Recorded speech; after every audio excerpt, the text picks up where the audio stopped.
when I listened to this tape, I couldn't believe it. And every time I listen to it, I still can't believe it.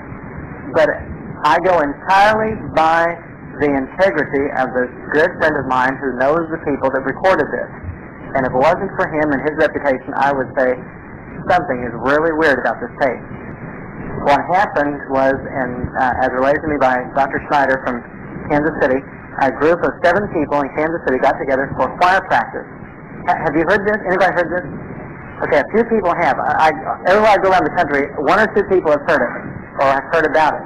But this is the tape of it. 7 people got together for choir practice in a church in Kansas City, and they were checking the sound equipment and their harmony.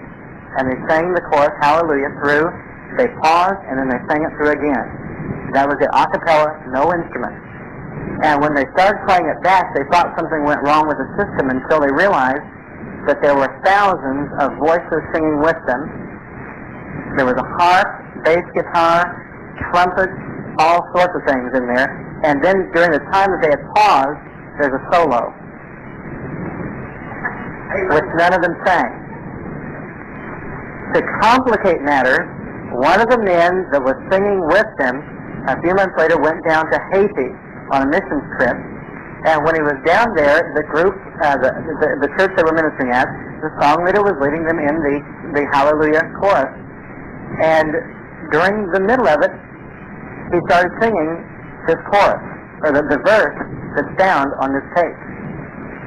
And he went up to the song director afterwards, who didn't speak any English, and asked him where he got the words to that verse that he sang. And he said, I didn't sing a verse. How can you explain it? You can't. But I have a friend in Lubbock, Texas. I'll be with him next week, and he's a music professor. And he listened to this tape, and he said, Claude, there are voices on there that are higher than the human vocal range can go.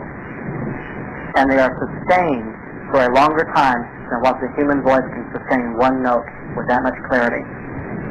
And so there's no other explanation for it except supernatural.